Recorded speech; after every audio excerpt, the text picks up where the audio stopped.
kwa Nakatemba omuyimbi Nakinku munnamawulire eyaliko omubaka wa Parliament wa Lubaga South Honorable Kasol Lubwama tusazeewo tukutuuseeko ebitonotono ebimukwatako abasinga obungi ono badde bamuyita Biiso Kiwojjolo. Kato Lubwama yazaalibwa ng'ennaku z'omwezi 16 omwezi ogw'omunaana omwaka 1970 mu Luweero District. Yasomera ku Nnabagereka Primary School ng'eno gye yamalira ekyomusanvu oluvannyuma yeegatta ku Old Kampala Secondary School wabula ne yeeyunga ku Kampala High gye yamalira siniya ye. Yeeyongerayo e Makerere n'afuna diploma mu MDD mu 1994 wabula yatundako amanda awo mu Ndeeba bwe bayita ku Butaala. Abadde musajja mufumbo eri omukyala Anna Namuwonge era omuzadde wabula ono famire ye badde siya mu mawulire nnyo yadde ye abadde agabeerangamu. Yatandikayo ekibiina ky'okuyimba ekya Diamonds Production ekyaleeta abayimbi bangi abafuuka ensonga. Mu bano mulimu Rebecca Jingo, Irene Namatov, Misa Kisemakula, Leonard Mayinja n'abo abali mu Eagles Production abamu.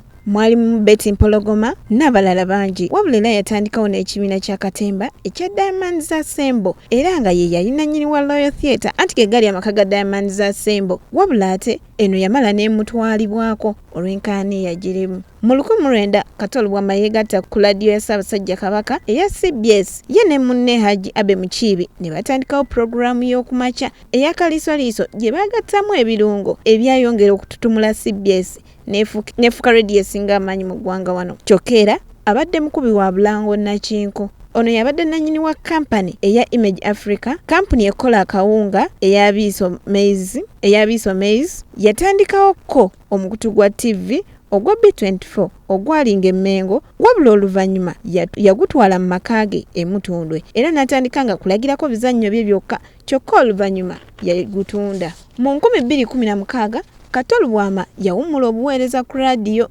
n'agenda ne yeesimba ku kifo ky'omubaka wa Parliament mu ggombolola y'e Lubaga South n'agunjawo n'ekisinde kya Solida. Wabula mu kampeyini z'ebigambo ebitagenda mwerabirwako bye yayogeranga yagambanga abantu b'e Lubaga mumpe nange ngende ndyeko era nabo kye baakola akalulu n'akawangula ye yajjayo omusajja mukulu Ken Luchams Damman. Yakomawo mu 2021 ku kifo kyekimu wabula olw'omuyaga ogwaliwo ogw'ebyobufuzi ogwa NOP n'aggyibwayo mu Parliament.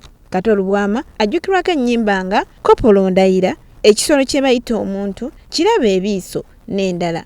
Era azannye firimu nnyingi omuli Dr. Zonga n'endala. Wabula abadde muwandiisi Nakinku era bangi bakutte ku mukono naddala mu kisayi ky'ebyokuyimba n'ekya Katemba.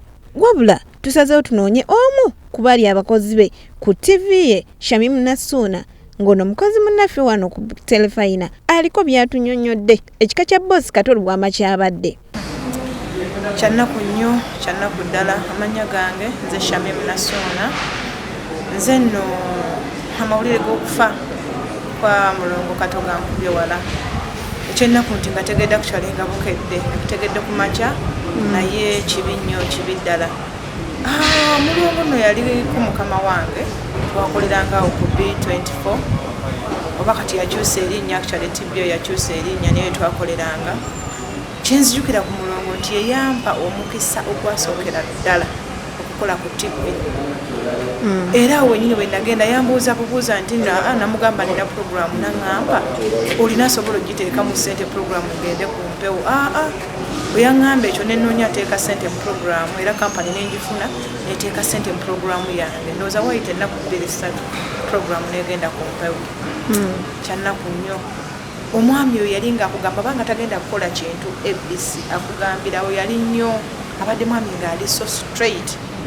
Bwagamba nti ngenda kushami mugenda kukolera kino akikola n'akituukiriza tajja kwebuzaabuza nti ate kino oba kino nedda akugambirawo nti gwe sijja kukulaba sijja kukolera kino na kino.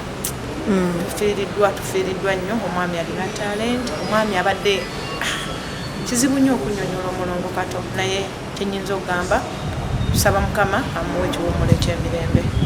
Ebyensasula nga babboosi n'okubalaba bangi bateekawo oluwonko nga tusobola mulaba.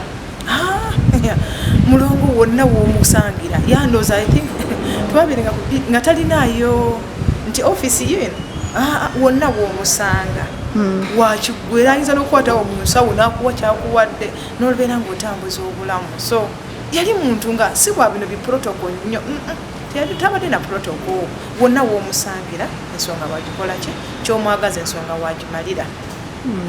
Kati Olubwama w'omula Mirembe.